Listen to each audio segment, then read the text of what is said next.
Hey guys, it's Jouelzy and it's time for another Pop Snark. We talk about everything from the low brow to the high brow as long as your eyebrows are on fleek. This is for my smart brown girls. I finally got my shirts. Y'all all out here rocking the shirts and I didn't even have the right fit. This is a large for those of you who are wondering. I am a large. I wear a size 12 in real life and I ain't got no titties, but I have a broad back. So I think they should have a sizing chart up now for those of you wondering what size to get. So this week, grab a drink, sip along with me as we always do, but I'm actually not going to be drinking anything because one, the champagne diet that I was on last night is still hitting me, like acid reflux real hard, and two, like, who wants to take away the attention from the fact that Rae Michele again has my eyebrows and my whole life, my whole face beat to the gods on fleek, everything, girl. Every single thing you can come up with right now, I just look, whew, feeling it, feeling myself. I look divine and I'm so grateful for her.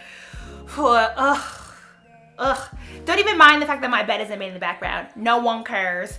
My face should be all the focus. So this week has been definitely an interesting week. There's like so little yet so much to talk about. It's just like more of the same old disheartening, depressing, like I'm just over United States of America bullshit. And I know I haven't been very vocal on social media about things like the Garner case this week because honestly I feel like I'm just regurgitating the same shit I had to say about Ferguson over again, and I am beyond disappointed. First off, I did want to start off with talking about Janay Rice. Quite a few of you commented last week asking me what my opinion was on Janay Rice, who was mollywopped by her fiance Ray Rice in that elevator in Atlantic City, and TMZ leaked the footage of it, of him like knocking her out cold and then dragging her off the elevator, and then he was suspended indefinitely from the Ravens.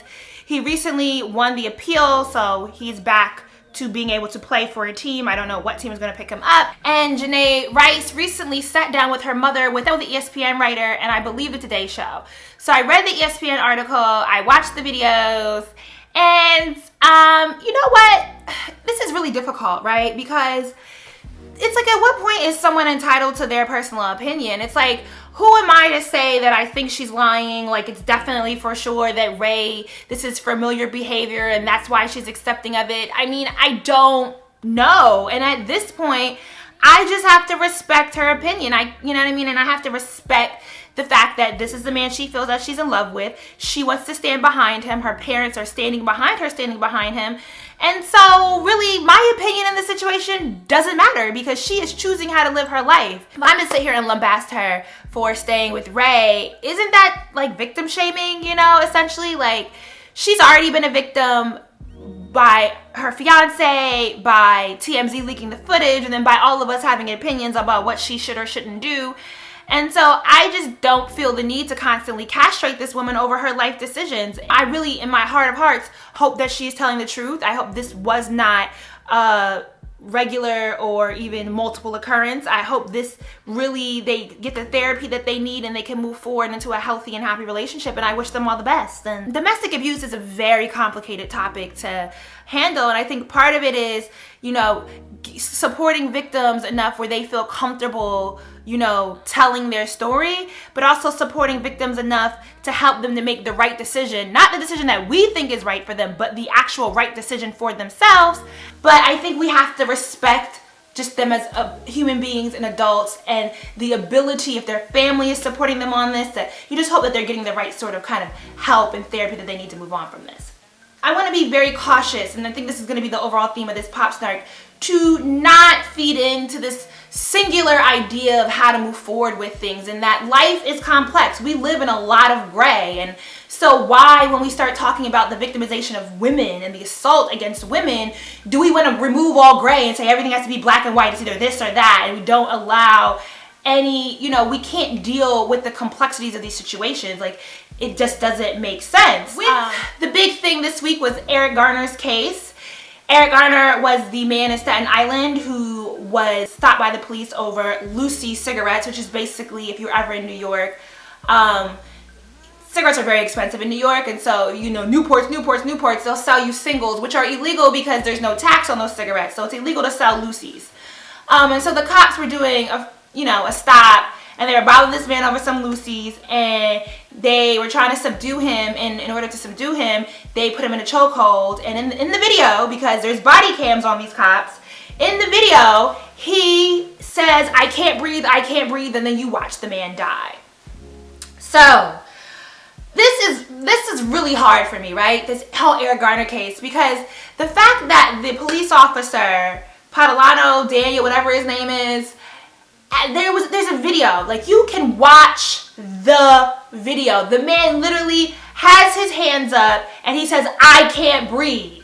Those are his last words. Like, he's literally telling you that he cannot breathe, and they put him in a chokehold and they put him on his stomach, and he's obese, and so, you know, you basically suffocated the man to death. Then the New York City Coroner's Office ruled it as a homicide. Like, for all the things that you can say about not knowing whether Trayvon Martin hit George Zimmerman, or whether Trayvon Martin overpowered George Zimmerman, whether or not Mike Brown was actually in Darren Wilson's car, whether he was 148 feet away, whether he was 2 feet away, you know, for all the kind of questions and cloudy judgment that people, and smoke that people can stir up in these other cases, this Eric Garner case gave you everything that people were looking for. Your own state system is telling you that this was a homicide. Like, how can you not find reason to indict this man? And I think really at large, what the issue is here is that we are prosecutors. The DA's office is an elected position, right? And so prosecutors in is it Angela Corey in Florida, Bob McCullough in Missouri, and then I forget the man's name in Staten Island, but they're running office and they're trying to feed to their conservative constituents. And what's interesting to see is with these last elections is America is, as loud as we are on social media and as much as protesting we are doing, which I think is amazing to see the protesting, the peaceful, diverse protesting that's coming out of this in New York, is that we as an electorate are moving towards a more conservative government. So these DA offices, these prosecutors are pandering to their conservative constituents who clearly don't give a fuck about black people. Like, I don't even think they're presenting real cases. Now, with the Eric Garner case, we'll never see the files because New York is a sealed state, so they're not going to release the court cases. But, you know, I do honestly feel, if you even look at the way McCullough delivered the Ferguson indictment announcement, you know, it seems like they're not even presenting honest cases. Like, they're not going for an indictment. They're not, and they're the prosecutors. They're the ones that are trying to convince the jury to indict these police officers, and they're not even, they don't want to. They don't want that burden to come down on their office because that is a potential lost election for them. And this is why it is so important for us to go out and vote and make sure that our voices are heard.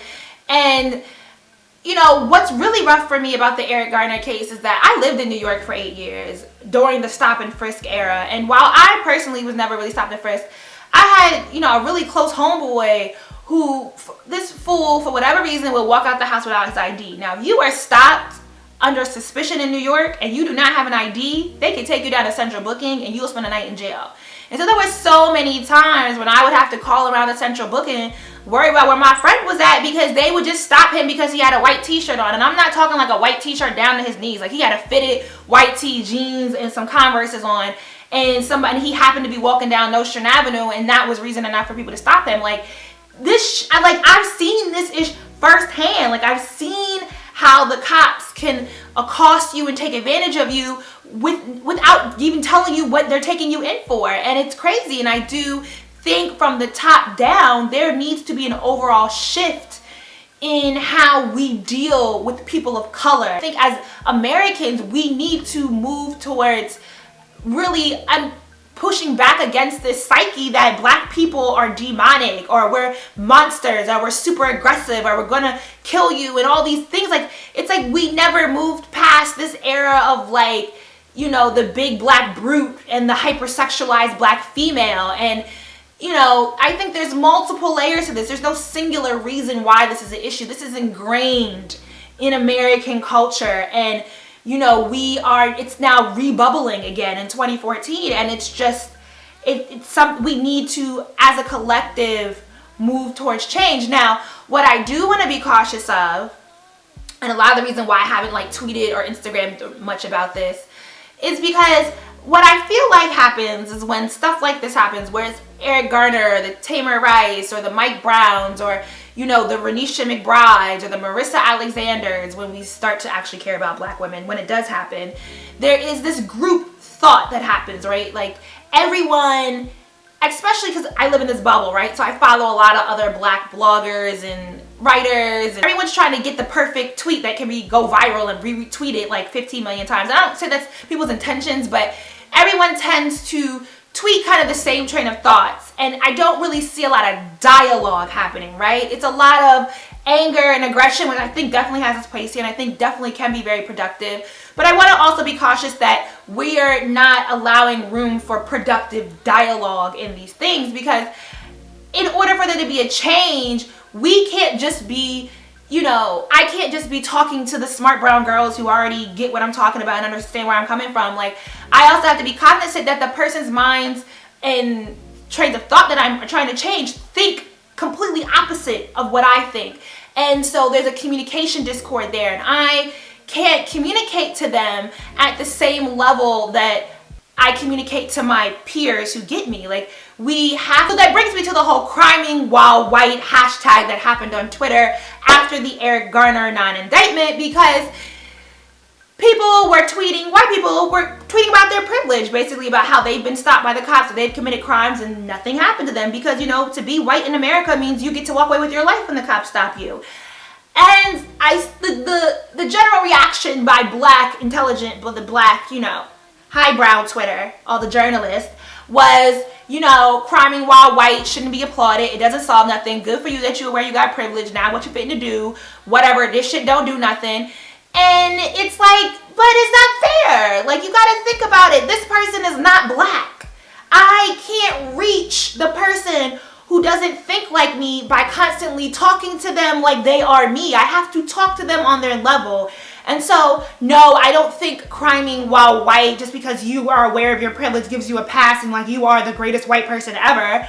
No, but I think it's a stepping stone, and I think there's a way that we can communicate to them and we can engage them in a dialogue and we can have an impactful and productive change without telling them that, okay, just because you tweeted that don't mean shit. Like, that does nothing that's non-productive. Like, we took a step and then we took 2 steps back, and it don't get us nowhere. And so I think awareness is always the first step to impacting change. And so we just need to be a little bit more aware of how to communicate to our lesser melanin, privileged, conservative-minded constituents. Now, to get into some of the lighthearted stuff, girl, it's just been so heavy this week. I have been watching The Real Housewives of Atlanta. I have.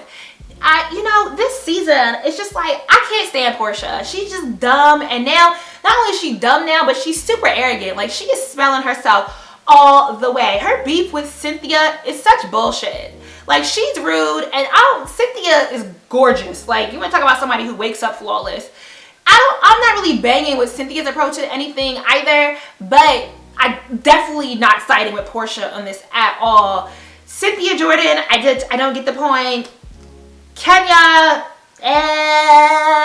Candy, and Todd. Okay, so I'm surprised. Like, I kind of want Todd to just shut up. Like, I want Todd to go back to, like, not talking, because that's when I liked him. Like, I don't like the way Todd communicates. Like, the whole, like, I get the New Yorker thing. I get you from the Bronx, boo. Like, I get it. But he curses a whole lot, and it's very aggressive. And I feel like, again, you have to learn how to talk to people. He can't talk to Don the same way that he talks to his homeboys in the Bronx. And I think that's the big disconnect between him and Don, is the way that he talks to Don. And I don't think in Todd's mind he's being rude or condescending, but he gets very colloquial, very like Bronx, like, yo, this is what we gotta do, da da da da. And that's not how Don talks. So why are you talking to a man who doesn't talk like that? He's not going to hear what you actually are trying to say. Like, the message isn't going to come across. And I feel like I'm on Don's side in his whole beef with Candy and bringing Todd around and having him address the staff. Candy I want her to, like, get a few more notches in her spine so she can stand up to some folks. She's just so wishy-washy. She is such a pot stirrer. Like, for her to go back and report to Phaedra, and even some of the things she said to Kenya, like, I feel like she could apologize to Kenya without bringing all that extra ish up about what they talked about the spot. Like, it was just so unnecessary. But I get it. You're getting a check for being on a show, girl. So, make that storyline pop. Because there's only been so much of Mama Joyce trolling us with her badass attitude that we can take. Speaking of mothers, this is a really rough week for a lot of people. Todd Tucker did lose his mother. And then Kelly Rowland's mother passed away, and it is just like, my gosh, my heart goes out to them. I think for Kelly, it's just so bittersweet. You know, her mother got to see her son, her mother got to see her married.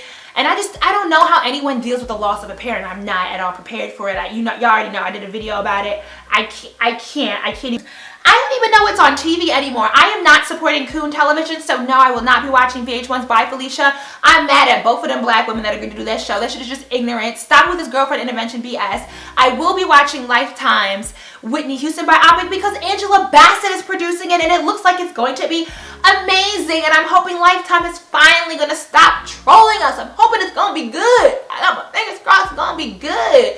I'm still watching The Voice. I turned into a suburban housewife with my Pinot Grigio on Monday evenings. I love me some Matt McAndrew and Taylor John Williams and Damien. Those the bays. And other than that, yeah, I watch Blackish because Marseille Martin is going to be my child. Like, I'm going to have a little Diane, the twin. That's going to be, I'm going to have a little chocolate drop, snarky, witty, and just cute with dimples child. Give me like 15 years and I'll be right there with you. Let me know in the comments down below, how beat is my face? Are you feeling the contour? Do you like my brows? Girl, can I catch me a bae? It is cuffing season. And let me know, what shows are you currently watching and what do you enjoy? Have you checked out the Serial podcast? I've been listening to a lot of podcasts instead of actually watching TV, and Serial is a good one. I'll talk more about Serial in my next week's Pop Snart because it's getting ready to go overtime. But let me know what you guys are listening, watching, reading, and have you brought your Smart Brown Girl shirt? Have you? You're gonna love it. Thanks for watching. Deuces!